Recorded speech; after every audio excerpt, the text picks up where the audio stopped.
تو بس یہی سمجھ لیں، سورۃ اصل بھی یہ کہہ رہی ہے کہ جب آپ کسی چیز کو پڑھتے ہیں، کسی چیز پہ ایمان لے آتے ہیں، تو سب سے پہلا اسٹیپ یہ ہوتا ہے کہ اب آپ اس پہ عمل کرنا شروع کریں۔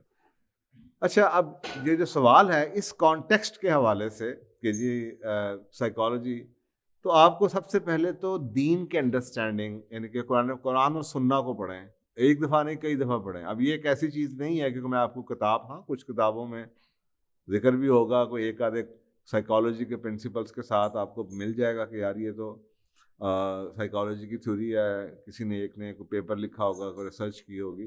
لیکن اگر آپ ایز اے سبجیکٹ بات کرتے ہیں تو جو شخص ہے، مثلا اگر ایک شخص ایکسپرٹ ہے بایولوجی کا یا زولوجی کا یا جیولوجی کا، اس کو لگے گا قرآن اسی سے مخاطب ہے اور اس کو اسی ان آیتوں میں سے وہی چیز سمجھ آئے گی جو اس کا دماغ میں نالج ہے۔ تو اسی طریقے سے اگر آپ سائیکالوجی پڑھیں اور ایک خالی کتاب پڑھیں، اچھی بات ہے، پڑھتے چلے جائیں، لیکن جب آپ قرآن پڑھتے ہیں اور اس کے بعد آپ سائیکالوجی کی کتاب وہی دوبارہ پڑھیں گے تو آپ کو کوئی نہ کوئی آیت کے ساتھ اس کی نظر آئے گا، لنک ہوتا ہوگا کہ یار یہ تو میں نے ادھر یہ پڑھا تھا۔ جیسے میں نے آپ کو ایک چھوٹی سی ایگزامپل دی پہلے کسی پروگرام میں، پین اینڈ پلیجر پرنسپل ہے۔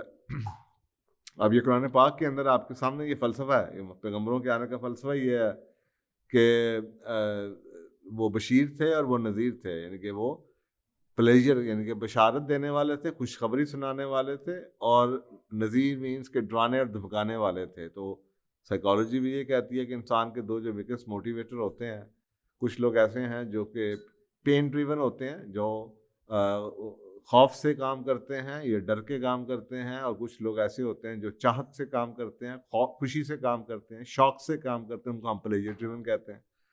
تو اب یہ چیز تو شاید بڑی لوگوں نے انڈرسٹینڈ کی ہو، لیکن کیونکہ میں سائیکالوجی پڑھی ہوئی ہے تو جب میں اس کانٹیکسٹ سے اس آیت کو پڑھتا ہوں تو مجھے سمجھ آتی ہے کہ یہ قرآن پاک میں یہ کیوں بار بار ہے کہ پیغمبروں کو بشیر اور نذیر بنا کے بھیجا۔ تو یہ یہی اس کا رول آف تھمب ہے کہ ایک طرف آپ اپنے سبجیکٹ کو گہرائی میں پڑھیں، اس کے بعد قرآن پاک کو اگر ایک دفعہ آپ کو سمجھ نہیں آتی تو پڑھی جائیں اور پڑھتے ہی چلے جائیں، اور احادیث کو ساتھ مطالعہ کریں۔ میں نے کئی بکس ایسی ہیں جس میں کئی چیزیں ایسی ہیں جو بیہیویئر سائنس کے یا مینجمنٹ کے پرنسپلس ہیں جو میں نے اپنی کتابوں میں ذکر کیا ہوا ہے، اور میں نے ان کو اس کے ساتھ ریلیٹ کیا۔ زندگی کے فلسفے ہیں۔ ایک چھوٹی سی کوٹ ہے، اس کوٹ کے مثلا میری ایک بک ہے بورن اگین۔ سب کو پتہ ہے زندگی مشکل ہے، اور پرابلم اس پہ نہیں آتی کہ زندگی مشکل ہے، اکثر اوقات ہم یہ کہتے ہیں یار اس کی زندگی بڑی مشکل ہے۔ دیکھیں، مشکل سے کبھی بھی کوئی مسئلہ نہیں ہوا، پرابلم وہاں پہ آتی ہے کہ جب ہم جو بھی ہمیں چیلنجز لائف کے آتے ہیں، جب ہم ان چیلنجز کو ہینڈل کرنے کی ہمارے پاس کمپیٹنس نہیں ہوتی، ہمارے پاس ہم ان لائف کے چیلنجز کو ہینڈل نہیں کر سکتے، تو وہ چیزیں سٹریس آتی ہیں یا وہ ہمیں لائف مشکل لگتی ہے۔ لیکن اگر آپ کو پہلے سے پتا ہو کہ لائف مشکل ہے اور آپ کی کمپیٹنس ہو تو آپ کو لائف مشکل نہیں لگے گی۔ تو اسی طریقے سے اب یہ میرا ایک بورن اگین، اس کی پہلا جو ڈے 1 ہے اسی کے اوپر میں نے لکھا اف یو انڈرسٹینڈ، اگر آپ کو سمجھ آ جائے کہ زندگی مشکل ہے تو پھر یہ مشکل نہیں ہے، کیونکہ آپ کو پتہ چل جائے کہ یہ چیز مشکل ہے۔ مثلا آپ پہاڑ پہ جانا چاہیں، اب سردیوں کا موسم ہے اور آپ ٹھنڈ کے علاقے میں جا رہے ہیں، اب آپ کو پتہ ہے کہ یہ مشکل ہے، تو میں نے ہائکنگ کرنی ہے اور ادھر برف پڑی ہوئی۔ اب آپ سوچیں، آپ کو پتہ ہے کہ یہ مشکل ہے تو آپ کیا کریں گے؟ آپ اس کا انتظام کریں گے۔ جانے سے پہلے بھی آپ ایکسرسائز کرتے ہیں، اپنے مسلس کو ٹھیک کرتے ہیں، پریکٹس کرتے ہیں ٹھنڈ میں رہنے کی، آپ اس کے لیے جو جو چیزیں آپ کو چاہیے، تو پھر وہ آپ کو مشکل نہیں لگتا۔ آپ سفر کے لیے نکلتے ہیں، ان لوگوں کے لیے سفر مشکل ہو سکتا ہے، یہ سرپرائزنگ ہو سکتا ہے جو تیار نہ ہو، گاڑی کا کچھ ہو جائے، لیکن اگر آپ تیار ہو کے نکلے ہیں، اسٹپنی بھی پڑی ہے، گاڑی کے اندر پیٹرول بھی ہے، اوزار بھی پاس ہیں، تو پھر آپ نکل بھی جائیں تو آپ کو پتہ ہے کہ یار ورسٹ کیس سینیریو میں کیا ہوگا، یہی ہوگا نا، میں اس کو ٹھیک کر لوں گا۔ تو بعض دفعہ زندگی کی گاڑی کے لیے کو چلانے کے لیے ہماری انڈرسٹینڈنگ، اور اسی لیے قرآن پاک میں یہ آیت ہے کہ تو یہ زندگی کھیل تماشا نہیں ہے۔ تو اگر زندگی کو آپ یہ انڈرسٹینڈ کریں کہ کوئی بات نہیں یار، یہ ٹف ہے، لیکن اللہ تعالیٰ نے ہمیں اشرف المخلوقات بنایا ہے، اب ہمارا کام اشرف المخلوقات۔ آپ سوچیں، انسان چاند پہ، پہاڑ پہ، کہاں ایسی ایسی جگہوں پہ چلا گیا ہے جہاں پہ سوچ نہیں سکتا آدمی، لیکن وہ کیسے چلا گیا؟ وہ اس لیے چلا گیا کہ اس نے اس چیز کی کمپیٹنس لے لی ہے۔ آپ دنیا زندگی کے اندر اگر جو ہمارے ارد گرد ہو رہا ہے، ہمارا اس کے پاس کمپیٹنس ہی نہیں ہے اس کو ہینڈل کرنے کی، لائف کے چیلنجز کو، تو زندگی مشکل ہی لگے گی۔ اب یہ پرنسپل سائیکالوجی کا بھی ہے کہ خوف کیسے آتا ہے۔ خوف کے لیے اگر آپ تیار نہیں ہیں, اسٹریس کے لیے اگر آپ تیار نہیں ہیں, تو اس سے آپ ریلیٹ کرتے ہیں. اور قرآن پاک میں آیات ہیں, جیسے آپ کے سامنے ایک آیت ہے کہ اپنے گھوڑوں کو تیار رکھو. اب ایک تو اس کا سرفیس میں معنی ہے, اور قرآن کی میں ایک خوبی ہے یہ کہ اس پہ سرفیس میں معنی ہوں گے. آپ کو لگے گا یہ حضرت موسیٰ علیہ السلام کی کوئی کہانی سنائی جا رہی ہے, اور جی چلیں چھوڑیں جی اب تو یہ زمانہ گزر گیا, بنی اسرائیل چلے گئے, فرعون تو ہے نہیں, اب تو سلیوری ہوتی نہیں. آپ سمجھتے ہیں کہ یہ کہانی ہے, وہ سرفیس پہ کہانی ہے. لیکن اللہ سبحانہ تعالیٰ نے انسان کی فطرت کو جانتا ہے. اللہ سبحانہ تعالیٰ نے قرآن, جیسے میں اس دن کہہ رہا تھا کہ بچوں کے لیے بہت زیادہ نیڈ ہے سٹوری ٹیلنگ کی, اسی طریقے سے قرآن پاک اللہ جانتا ہے انسان کو کہ اللہ نے بنایا ہے, تو اس کو یہ پتہ ہے کہ اس کو ایک سٹوری, تو اللہ نے قرآن پاک میں سٹوریز کے تھرو, آپ کو لگ رہا ہے یہ واقعہ 1400 سال پرانا, 2000 سال پرانا, جی یہ تو حضرت نوح علیہ السلام کے زمانے کا واقعہ ہے, لیکن جو اس کے اندر سرفیس کے نیچے جو پرنسپل ہے, وہ واقعہ تو ختم ہو گیا, لیکن وہ پرنسپل جو ہے وہ سارے ہمیشہ کے لیے ہے. تو وہ آپ کو جب آپ تھوڑا سا ڈگ کرتے ہیں, ڈیپ جاتے ہیں, تو پھر آپ کو اس کی انڈرسٹینڈنگ ملتی ہے.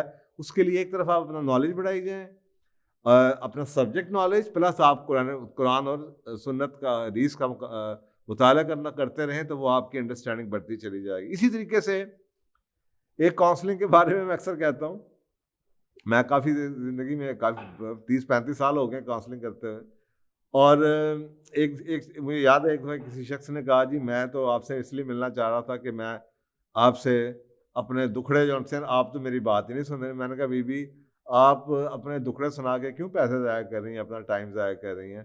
تو ہماری سائیکالوجی ہے 60s-70s کے اندر, اس میں بڑی تبدیلی آئی ہے.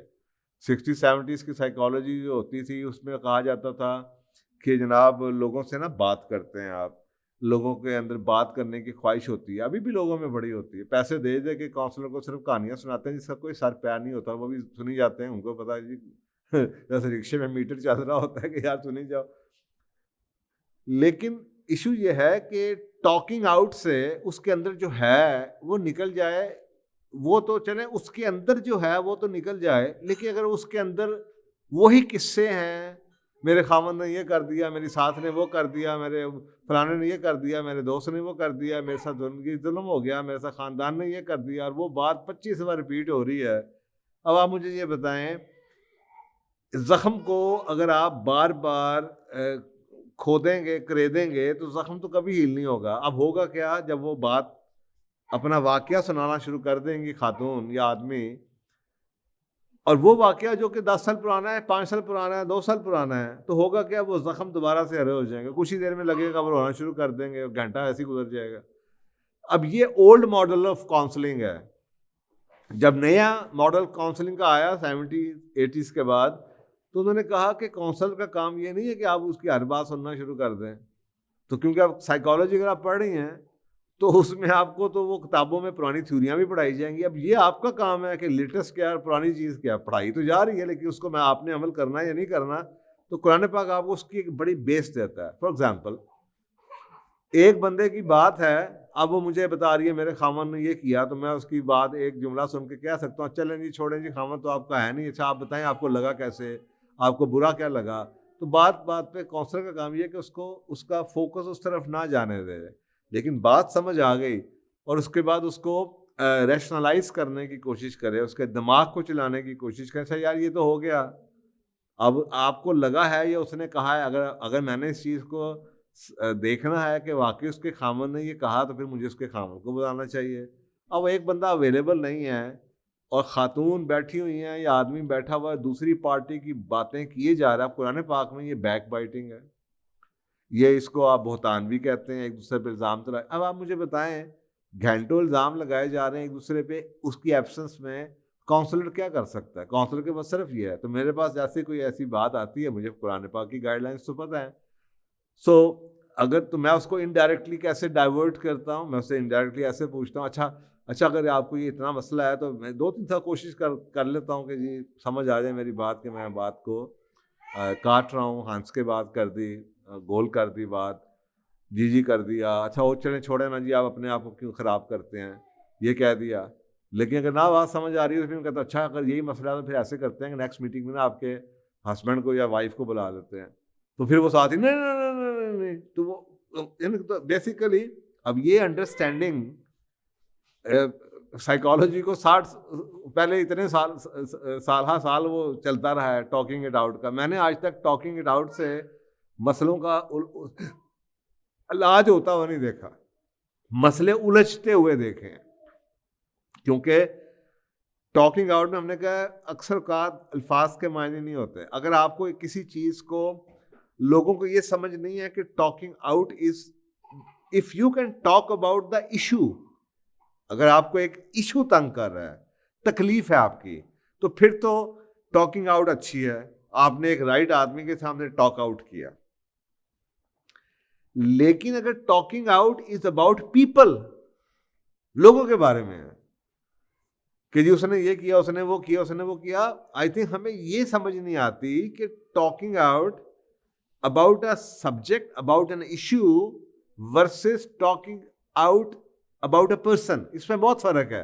اور لوگوں کو لائن کا نہیں پتا کہ یار ایشو کے بارے میں بات کریں, سیپریٹ کریں پرابلم کو بندوں سے. ہم بندوں میں الجھ جاتے ہیں. ہماری انسان کی فطرت ایسی ہے کہ ہم ایشو کو تک پہنچ نہیں پاتے کہ ایشو کیا ہے. ہم بندوں کی اپنی جو بائسز ہیں ان پہ پھنس جاتے ہیں. تو قرآن پاک میں بڑا کلیئرلی وسوسے, بدگمانی, ان چیزوں کے بارے میں ذکر ہے, اور بہت خوبصورت ایک کاؤنسلنگ کا ماڈل ہے. تو اس طریقے سے اگر آپ نے ایک طرف کاؤنسلنگ, آپ سائیکالوجی کی تھیوریز پڑھتے چلے جا رہے ہیں, دوسری طرف آپ قرآن کو اس طریقے سے ڈیپ اس کے اوپر انالیسس کرتے چلے جا رہے ہیں, تو it takes time. Of course یہ کوئی 2 سال کی ڈگری تو ہے نہیں, یہ تو ہے جتنی آپ محنت کریں گے, جتنی اللہ تعالیٰ سے آپ ہدایت, تو آپ کو یہ سمجھ آنی شروع ہو جائے گی, اور آپ کے پاس ایک بینچ مارک بن جائے گا کہ صحیح کیا اور غلط کیا. اور آپ دیکھیں گے, میں اپنی 40 سال کے کریئر میں مجھے یہ بات سمجھ آتی ہے, کئی چیزیں ایسی ہیں جو کہ 40 سال پہلے بلیو کی جاتی تھی اچھی ہیں, اس کے بعد پتہ چلا جناب 20 سال پہلے کہ نہیں وہ اچھی نہیں تھیں. میڈیکل سائنس میں بھی آپ کو ایسی چیزیں نظر آئیں گی, کیونکہ میں ہمیشہ سے کہتا ہوں آپ یہ سمجھیں گے جتنی بھی سائنسز ہیں, سوشل سائنسز ہوں یا دوسری سائنس, یہ کسی آدمی کی قوانین قدرت کی یا لوگوں کے بارے میں ایک اپنی اسیسمنٹ ہے, اس کی انالیسز ہے, ایک انٹرپریٹیشن ہے. تو کیونکہ اس میں ہیومن ایسپیکٹ انوالو ہو جاتا ہے اس چیز کو کمپریہینڈ کرنے میں اور اس چیز کو بیان کرنے میں, تو اس میں غلطی کا مارجن ہوتا ہے. لیکن اگر ہم ڈائریکٹلی سورس پہ جائیں, تو قرآن پاک میں یا ڈیوائن سورس پہ جائیں, تو پھر وہ غلطی کا احتمال جو ہے وہ کم ہو جاتا ہے. تو بس یہی ہے میرا خیال ہے کہ اس کے بارے میں کچھ موٹی گائیڈ لائنس کے دونوں, جو ایک سبجیکٹ نالج آپ لیں اور ساتھ ساتھ آپ قرآن پاک کو. اب تو بڑا آسان ہو گیا کہ آپ جو سبجیکٹ پڑھ رہے ہوں, جو آپ کی تھیوری پڑھ رہے ہیں, اس میں سے کوئی کی ورڈ نظر آتے ہیں, وہ آپ آن لائن جا کے سرچ کریں قرآن میں وہ کی ورڈز کہاں پہ ہیں. تو ہوتا پھر یہ ہے کہ میں جب وہ سرچ کرتا ہوں تو وہ ساری کی ساری آیتیں نظر آ جاتی ہیں. پھر ساری آیتیں نظر آتی ہیں تو پھر میں یہ انڈرسٹینڈ کرتا ہوں کہ ان آیتوں میں سے اگر ان میں مجھے کوئی کانٹرڈکشن نظر آئے, تو پھر میں یہ دیکھتا ہوں کہ ان آیتوں میں سے سب سے لیٹسٹ. بعض دفعہ ہمیں یہ بھی نہیں پتہ ہوتا کہ قرآن کا ترتیب میں اور نزول کی سیکوینس میں فرق ہے. مثلا اگر ایک سورۃ البقرہ ہے تو وہ ضروری نہیں کہ وہ 2 نمبر کی ہے تو وہ 2 نمبر ہی ہوگا, ہو سکتا نزول اس کا فرق ہوگا. تو نزول کو لسٹ کو دیکھیں تاکہ آپ کو پتہ چلے لیٹسٹ احکامات کون سے تھے.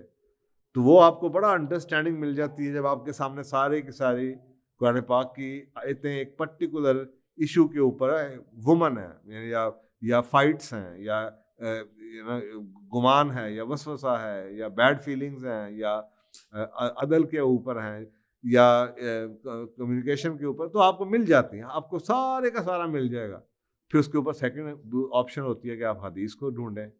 تو جب آپ کے پاس یہ 2 سورس کا رچ انفارمیشن آ گیا, آپ ان ساری کی ساری انفارمیشن کو جو تھیوری ہے اس کے ساتھ ریلیٹ کر کے دیکھیں تو پھر آپ کو سمجھ آئے گی. تو آئی ہوپ یہ محنت ہے, اس پہ جتنی آپ کریں گے انشاءاللہ آسانی ہوتی چلی جائے گی. جزاک اللہ. السلام علیکم دوستو, پوچھو اور جانو کہ یہ سیشنز آپ کی پرزور گزارشوں پہ شروع کیا گیا تھا. ہماری آپ سے یہ گزارش رہے گی کہ ان ویڈیوز کو زیادہ سے زیادہ آگے تک پہنچائیں اور صدقہ جاریہ میں شریک ہوں. کیا پتہ آپ کی شیئر کرنے سے کتنے گھر ان کے حالات بدل سکتے ہیں اور آپ صدقہ جاریہ کا حصہ بن سکتے ہیں. جزاک اللہ خیر. جزاک اللہ آپ ساروں کا. نیو سبسکرائبرز ہیں، جو اولڈ سبسکرائبرز ہیں، جو لوگ سوال بھیج رہے ہیں ڈھیر سارے فائز حسن سیال صاحب کے چینل پہ. اس آفر کی دیگر معلومات کے لیے آپ ہمیں کانٹیکٹ کر سکتے ہیں 0333483742 پر. یہ آفرز آپ لوگ جیت سکتے ہیں اگر آپ لوگ 3 مہینوں کے اندر 100 سبسکرائبرز پر فائز حسن سیال صاحب کی ایک کتاب جو کہ ان کے اپنے ہاتھوں سے سائن کی گئی ہوئی ہوگی وہ آپ کو مل سکتی ہے. 300 سبسکرائبرز کے اوپر آپ کو 50% ڈسکاؤنٹ کا واؤچر فائز حسن سیال صاحب کے سیمینار کا مل سکتا ہے. آپ کو 1000 سبسکرائبرز کے اوپر فری پاس مل سکتا ہے فائز حسن سیال صاحب کے سیمینار میں. 3000 سبسکرائبرز کے اوپر آپ فائز حسن سیال صاحب کو ایک 1-on-1 کوچنگ سیشن میں مل سکتے ہیں جس کی ڈیوریشن 1 آور ہوتی ہے ایز پر اسٹینڈرڈ پالیسی.